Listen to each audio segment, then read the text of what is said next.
നമ്മൾ ആലോചിച്ചൊക്കെ പല സൊസൈറ്റിയിലുണ്ട് സ്ത്രീകൾ മുഴുവൻ മറഞ്ഞു പോകുന്നവർ. ഇപ്പോൾ ക്രൈസ്തവരുടെ കന്യാസ്ത്രീകളെ തന്നെ നമ്മൾ പരിശോധിക്കുക. അവർ മുഴുവൻ മറച്ചിട്ടാണ് ജീവിക്കുന്നത്. എന്തുകൊണ്ടാണ് കന്യാസ്ത്രീകൾക്ക് അങ്ങനെ? അവർ വിശുദ്ധരാണെന്നാണ് വിശദീകരണം. ഓക്കെ, നമുക്ക് സമ്മതിക്കാം. ഇസ്ലാം ഏതാനും സ്ത്രീകളെ മാത്രമല്ല മൊത്തം സ്ത്രീകളെയും വിശുദ്ധകളായി കണക്കാക്കുന്നു. അതുകൊണ്ട് അവർക്ക് വളരെ മാന്യമായ ഡ്രസ് കോഡ് ഇസ്ലാം നിശ്ചയിച്ചു കൊടുക്കുന്നു. വിശുദ്ധകളാകയാൽ കന്യാസ്ത്രീകൾക്ക് ഡ്രസ്സ് പൂർണ്ണമായും ധരിക്കേണ്ടി വരുന്നുവെങ്കിൽ ആ ഡ്രസ്സ് തലയിൽ നിന്നൊന്ന് എടുത്താൽ പരീക്ഷയ്ക്ക് പ്രവേശിക്കാം എന്ന് നിയമം വരുമ്പോൾ ആ ഡ്രസ്സ് മാറ്റൽ ഒരിക്കലും സാധ്യമല്ല, പരീക്ഷ മുടങ്ങിയാലും കുഴപ്പമില്ല എന്ന് വിചാരിക്കാൻ മാത്രം തീവ്രമാണ് അവരുടെ ഡ്രസ് കോഡെങ്കിൽ എല്ലാ സ്ത്രീകളെയും വിശുദ്ധരായി കണക്കാക്കുന്ന, വിശുദ്ധകളായി കണക്കാക്കുന്ന പരിശുദ്ധ ഇസ്ലാമിനെ സംബന്ധിച്ചിടത്തോളം എല്ലാ സ്ത്രീയും തലമറച്ചിരിക്കണം. പുറത്തിറങ്ങുമ്പോൾ അവൾക്ക് തലമറക്കാതിരിക്കാൻ പറ്റുന്ന മറ്റു രീതിയിലുള്ള ഔറത്തുകൾ പ്രകടിപ്പിക്കാൻ പറ്റുന്ന രംഗങ്ങളുണ്ട്. അതും കൃത്യമായി പരിശുദ്ധ മതം പറഞ്ഞിട്ടുണ്ട്. സൂറത്തു അന്നൂറിന്റെ 31-ാം വചനം വളരെ ദീർഘമായൊരു സൂക്താണ്. ആരുടെയൊക്കെ മുന്നിൽ ഈ പൂർണ്ണമായ ഔറത്ത് ഉപേക്ഷിക്കാമെന്ന് കൃത്യമായി ആ വാക്യത്തിൽ അള്ളാഹു വിശദീകരിക്കുന്നുണ്ട്. സമയാനുസരണം നമുക്ക് അങ്ങോട്ട് പോകണം.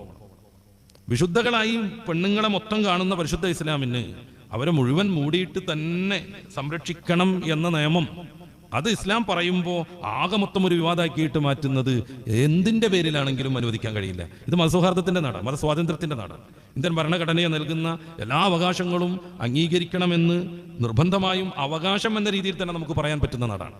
ഇന്ത്യൻ ഭരണഘടനയുടെ ആർട്ടിക്കിൾ 25-ഉം 26-ലൊക്കെ പറയുന്ന മതസൗഹാർദ്ദത്തിന് യൂണിഫോമോ മറ്റോ വിരുദ്ധമല്ലെന്ന് നമ്മൾ കൃത്യമായി മനസ്സിലാക്കേണ്ടതുണ്ട്. ഈ തലമറക്കുന്ന വിഷയത്തിലാണ് ഈ പുതിയ വിവാദങ്ങളൊക്കെ ഉണ്ടായത്.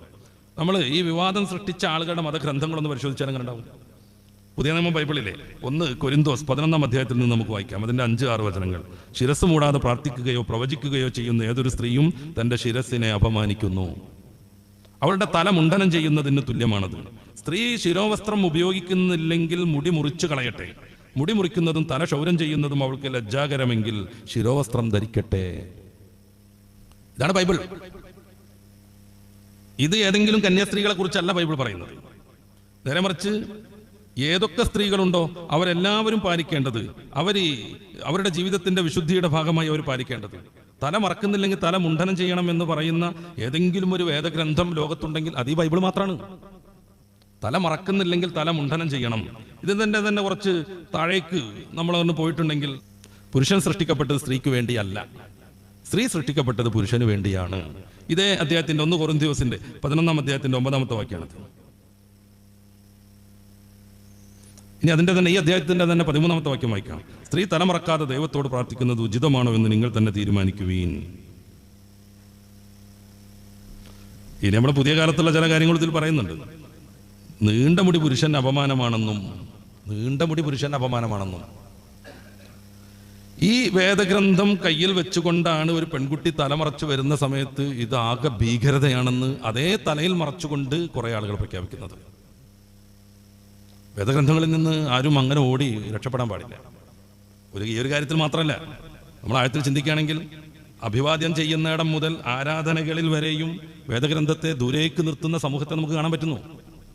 യേശുക്രിസ്തു തന്റെ അനുയായികളെ കാണുമ്പോൾ അവരോട് ആശീർവാദമായി പറഞ്ഞത് നിങ്ങൾക്ക് സമാധാനം ഉണ്ടായിരിക്കട്ടെ എന്നാണ്. യോഹന്നാൻ സുവിശേഷത്തിന്റെ 20-ാം അധ്യായത്തിന്റെ 17-ാമത്തെ വാക്യം.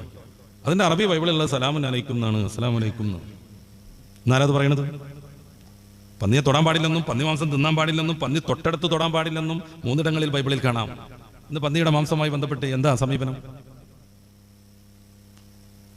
അപ്പോ മതത്തോട് താല്പര്യമുള്ള ഒരു സമൂഹം ഇവിടെ ജീവിക്കാൻ പാടില്ലെന്ന് പലരും വിചാരിക്കുന്നു. അതിന്റെ ഭാഗമായി ചെറിയ ചെറിയ വിവാദങ്ങൾ നിർമ്മിച്ച് അതൊരു വമ്പിച്ച പ്രശ്നമാക്കി സമൂഹത്തിനിടയിൽ വർഗീയ ചേരിതിരിവുകൾ ഉണ്ടാക്കുന്നു. എല്ലാവരും ഒന്നിച്ച് ആവേശം കാട്ടാണ്. ഈ ഓണക്കാലത്ത് ഒരു ടീച്ചർ, അത് ഖുർആൻ പഠിപ്പിക്കുന്ന സ്കൂളാണെന്ന് ആദ്യം മനസ്സിലാക്കും. ആ പ്രീ സ്കൂൾ ഖുർആൻ മാത്രം പഠിപ്പിക്കുന്ന അല്ലെങ്കിൽ ഇസ്ലാമിക സംസ്കാരം പഠിപ്പിക്കുന്ന ഒരു വിദ്യാലയമാണ്. അത് ഒരു KG തലത്തിലുള്ള കുട്ടികൾക്ക് മതം പഠിപ്പിക്കുന്ന രീതിയിലുള്ള ഏകദേശം മദ്രസയ്ക്ക് തുല്യമുള്ള ഒരു വിദ്യാലയമാണ്. അവിടെ പഠിക്കുന്ന എല്ലാ കുട്ടിയും മുസ്ലിമാണ്. അത്തരം ഒരു പശ്ചാത്തലത്തിലാണ് ഒരു ടീച്ചർ പറയുന്നത്, ചെറിയ മക്കളല്ലേ ഓണാഘോഷത്തിന് വരണമെന്നില്ല എന്ന രീതിയിൽ. അവരുടെ വാക്ക് മുഴുവൻ എൻ്റെ ഓർമ്മയിലില്ല, അവരെന്തൊക്കെ പറഞ്ഞു എന്ന് എനിക്കറിയില്ല. അത് അതിൻ്റെതായ പശ്ചാത്തലത്തിൽ മനസ്സിലാക്കാതെ എന്തൊരു വിധത്തിലുള്ള പ്രക്ഷോഭങ്ങളാണ് കേരളത്തിലുണ്ടായത്, എന്തൊരു രീതിയിലുള്ള പ്രക്ഷോഭങ്ങളാണ് കേരളത്തിലുണ്ടായത്. അവർക്കെതിരെ എന്തൊക്കെ രീതിയിലുള്ള കേസുകളാണ് വന്നത്, ഏതൊക്കെ രാഷ്ട്രീയ വിപ്ലവ പുരോഗമന ജനാധിപത്യ സംഘടനകളാണ് ആ സ്കൂൾ പൂട്ടിക്കുമെന്ന് പറഞ്ഞിട്ട് സമരത്തിന് വന്നത്. പക്ഷെ ഇന്നലെ ആ ബഹളങ്ങളൊന്നും നമ്മൾ കാണുന്നില്ല. ഇതിനേക്കാൾ മാരകമായ, ഇതിനേക്കാൾ വളരെ ഗൗരവമായ ഇന്ത്യൻ ഭരണഘടനയ്ക്ക് പോലും വിരുദ്ധമായ. അതുകൊണ്ടാണല്ലോ വിദ്യാഭ്യാസ മന്ത്രി പറഞ്ഞത് അവരുടെ പക്കൽ വലിയ വീഴ്ച വന്നു എന്ന്.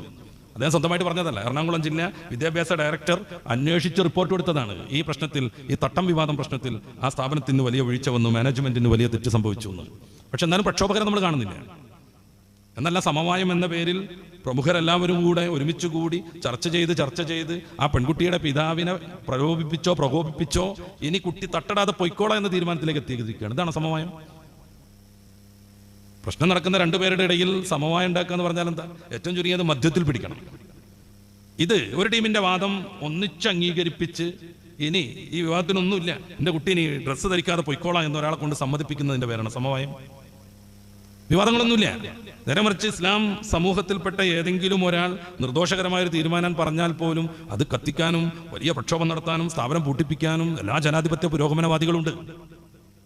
ഇത് സമൂഹത്തിൽ വൈരുദ്ധ്യം സൃഷ്ടിച്ച്, വിഭാഗീയത സൃഷ്ടിച്ച്, മതപരമായ ഭിന്നതകൾ സൃഷ്ടിച്ച്, തമ്മിലടിപ്പിച്ച് അതിൽ നിന്ന് വൃത്തികെട്ട രീതിയിൽ ഫലം കൊഴിയാനുള്ള പലരുടെയും ശ്രമമാണെന്ന് ഉന്നതന്മാരാകുന്ന ആളുകളൊക്കെ തിരിച്ചറിയേണ്ടതുണ്ട്.